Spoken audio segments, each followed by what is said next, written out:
अस्सलाम वालेकुम।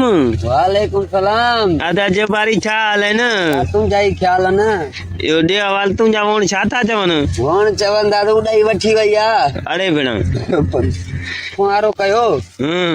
हा सो थोड़ी सफ़ाई करे वठूं। सही वरी दवा भी ॾींदासीं, गुल भी कढंदासीं।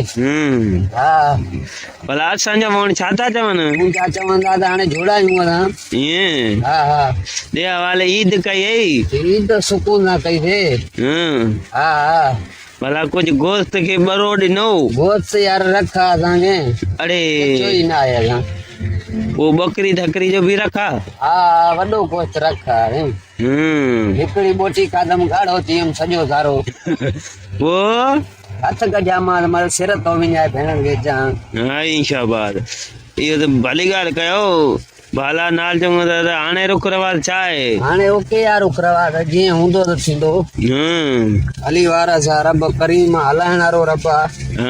उहो हलाईंदो। सही ॻाल्हि आहे। हाणे तव्हांजा छा प्रोग्राम आहिनि महरम जे हिसाब सां? महरम जा सुठा आहिनि ख़्याल। इंशाअल्लाह ताला मालिक जी अज़ादारी कंदासीं। हा साईं। हा ॿियो इहे ई ॾिसंदो हाल जेके पिरिया नालनि। लोड़ो लोड़ लतीफ़ चए।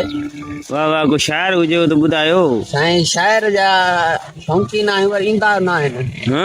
हा नी वाह वाह पढ़िया आहियूं थोरो सिर्फ़ ॾेई उस्तादनि में।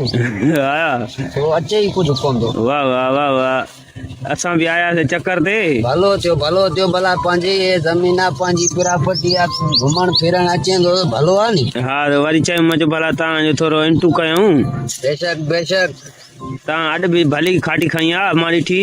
हा न हा हा हा साईं ये जबार जुमेन तूं न ॿियो केरु ईंदो।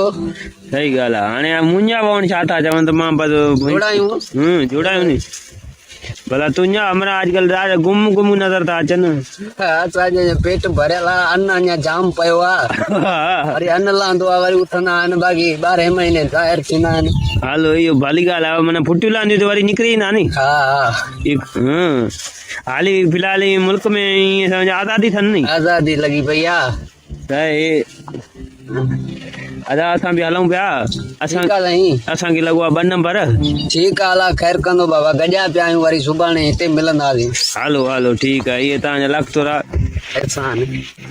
नाज़रीन ही हुयो जबारी चांग मुंहिंजो पाड़े जो बि आहे ऐं मुंहिंजे वाटर जी पीच ते हिनजो पाणी जो वारो बि आहे। जॾहिं मुंहिंजो वारो ख़तमु थींदो आहे त आवांदे खां हे पाणी लोड़ींदो आहे। असांजो यूट्यूब चैनल खे सब्सक्राइब कयो ऐं असांखे नाल चङो त फॉलो कंदा रहो। तव्हांखे नवां वीडियो रोज़ में ॾींदा रहे इंशाअल्लाह ताला।